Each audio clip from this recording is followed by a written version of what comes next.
So I forgot to record any in progress stuff today. Sorry about that. So day one will be pretty boring.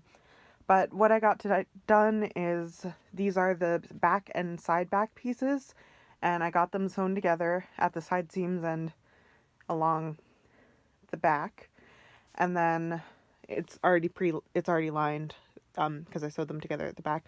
So this layer is the sateen, and then this is the muslin. It looks pretty much the same. It's kind of hard to tell them apart, actually. And then the other thing I got done was I put in all the gussets for the front pieces, as you can see here, terribly. Okay, so they need to be flossed still because the bottom isn't finished, so it'll fray if you don't floss it. But I'm trying to figure out if I can do that now or if I have to wait to do it until after I've already done the cording. Because I've got a little bit of time before I go to bed. I might be able to get some of the embroidery done. But yeah, I'm really excited. My friend told me that he would burn a cool design into my busk for me. So tomorrow I gotta get that cut and sanded so I can give it to him. And yeah, the flossing is going to be done in baby pink, I think. Either baby pink or baby blue. I'm still debating a little bit. Yeah, sorry this day one vlog is so short. Hopefully tomorrow I'll remember to actually record stuff on my camera. But yeah, see you guys next time. So I just got done sewing all the cording channels on the front piece. I still need to do the side and back pieces. I don't know if you guys can see, but lots of neat little channels, and I've already started cording it. Here's the cording channel. And as you can see, I wanted some embroidery on it, but I'm not very good at embroidery. So I used a decorative stitch on my sewing machine to do this really pretty leaf pattern all the way across the middle. And then I did the gusset flossing by hand, and you can tell because it's not very neat, but I did my best. But yeah, I'll get back to you once I'm done threading all of the cording through this entire piece, and then I'll be able to move on to the back pieces. Luckily, they don't have as many channels as the front piece does. These are the two pieces that I'm talking about. So it shouldn't take as long as the front piece. But yeah, I'll get back to you when I am done cording the first panel. I'm back. So I've only done half of this so far, the cording, but I wanted to talk a little bit about my process. I realized I didn't talk about any of that in the last video. First of all, the cord I'm using is this Lily Sugar and Cream cotton yarn that you can just get at Joann's. It's like, the whole cone is like $15, but with a coupon it's pretty good. And it should last me a while. But yeah, and then I'm using this blunt tapestry needle. So it's got like a little bit of a point, but it's like only barely. So you can get it through the fabric when you need it to, and then you can thread the fabric through the channels with it. And then to pull it through, I'm using some needle nose pliers, and I've wrapped the tips in tape to make sure that it doesn't damage the fabric. Even though I'm doing it on the back, I don't want to mess up the fabric too much. And you just gather it along the needle and then use the pliers to hold the needle and pull the fabric taut, and then that pulls the cord through the channel.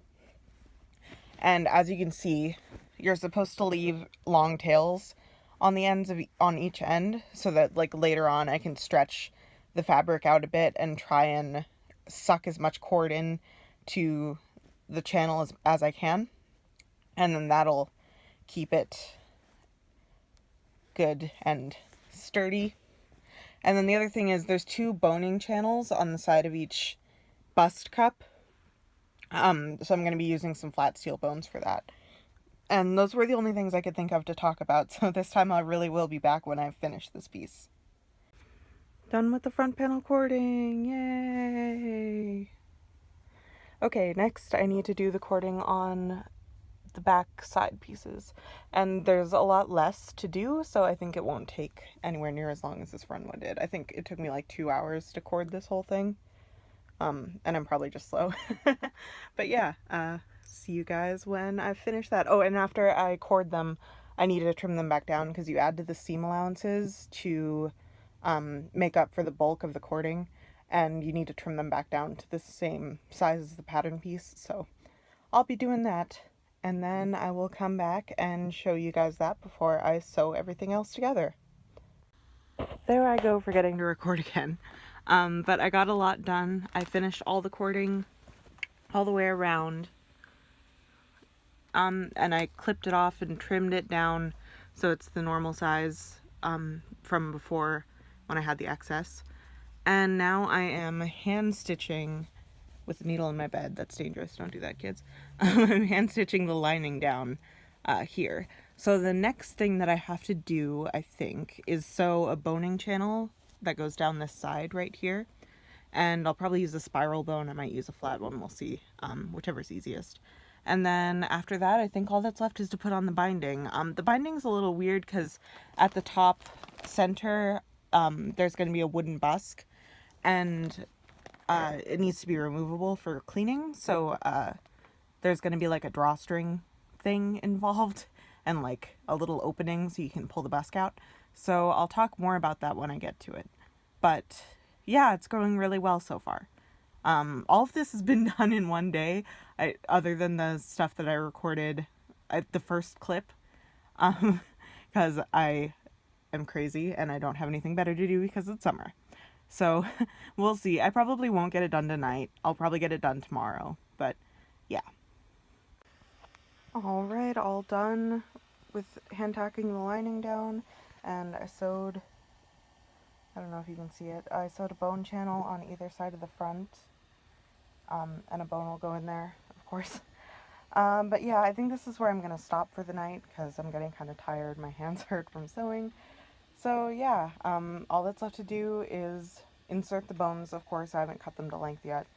And then sew on the binding. Day 3 of the Regency Stays project. And I haven't gotten a lot done yet. So far, I realized I put the straps on backwards, so I re-sewed those, and they need to be ironed again.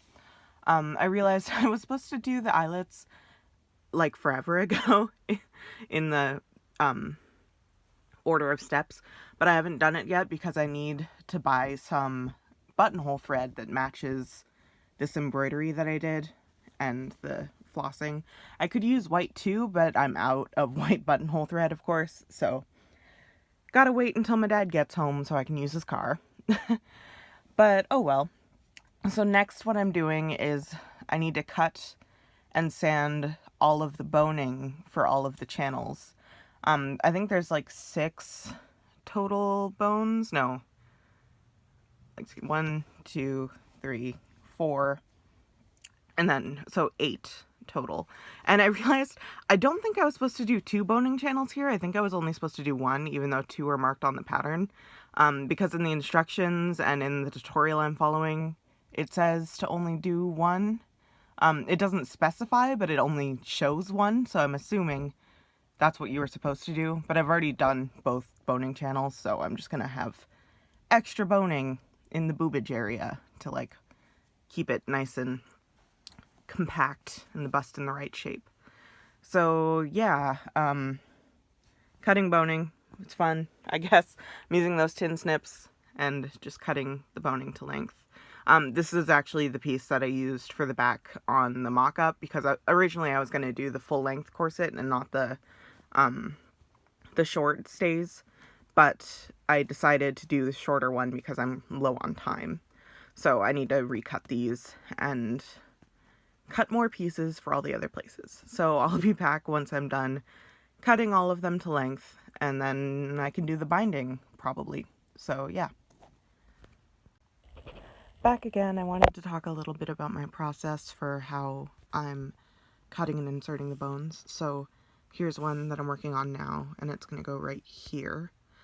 So I measure the length of the channel, and then I remove 1/2 inch on either end that is facing the outside so that there's room to bind.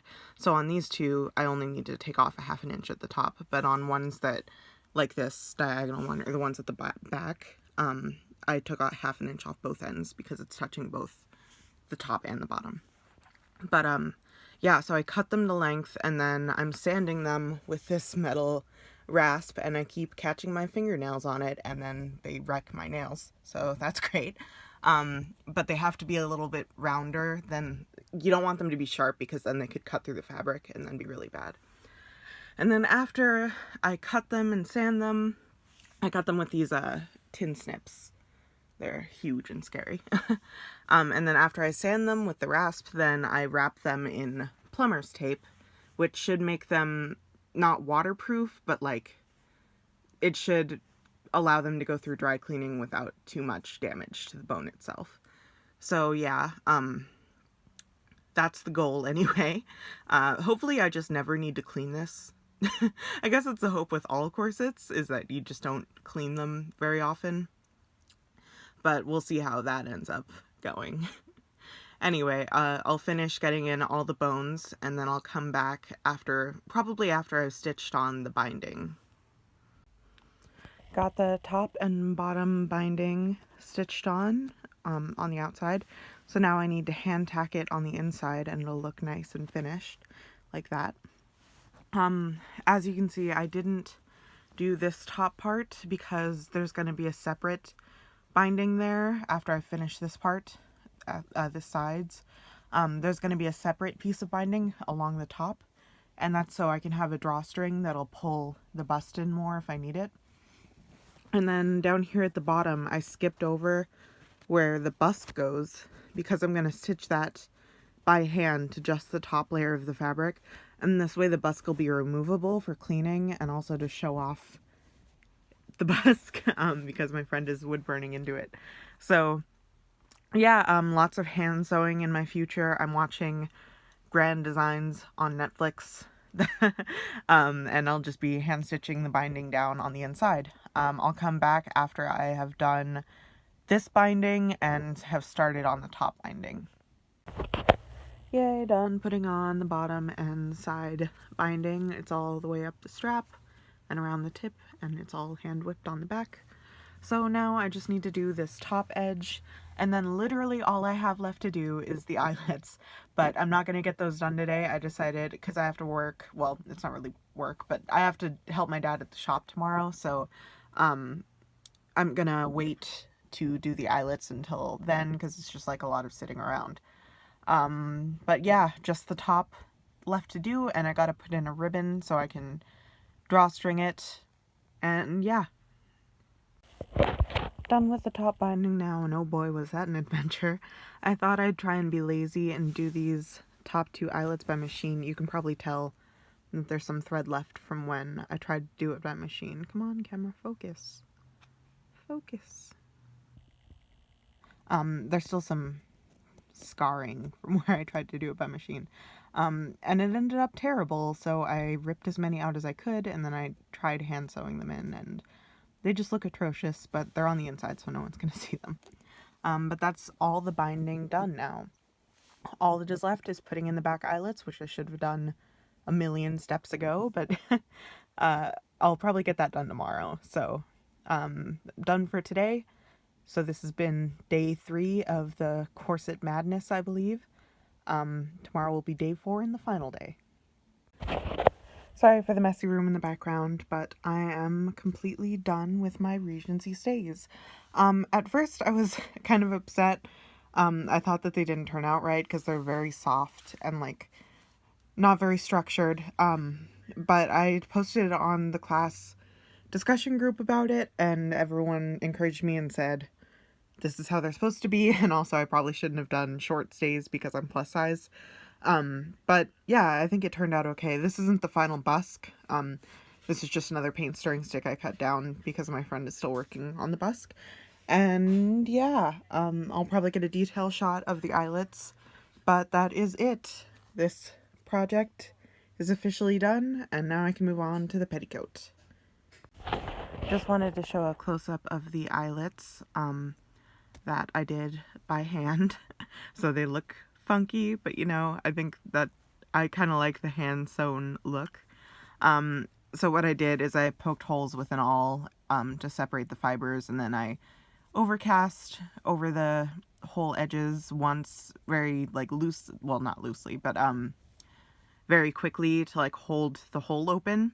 and then I went over again in a more tight and finished fashion. So yeah, I did all of these eyelets by hand. You can see the dots like here and here where I misplaced the holes, but it's a air erasable pen, so it'll fade over the next few days and no one will be able to tell that I was terrible. So when you want to do spiral lacing, which is the most common in the Regency, you have to space the eyelets a certain way. And I measured and did that as close as I could, but even though I think I did it right, it's still like a little bit off. See, like you can tell up here, it's a little bit crooked, but I think it's close enough, and I think it looks really cool. If you're curious about the spacing, I'll probably link in the description a tutorial on how you space the eyelets for spiral lacing, because I found one online that had pictures and it was really helpful. But yeah, that was the last thing that I had to get done for the corset. So everything is done and it fits well. So yay.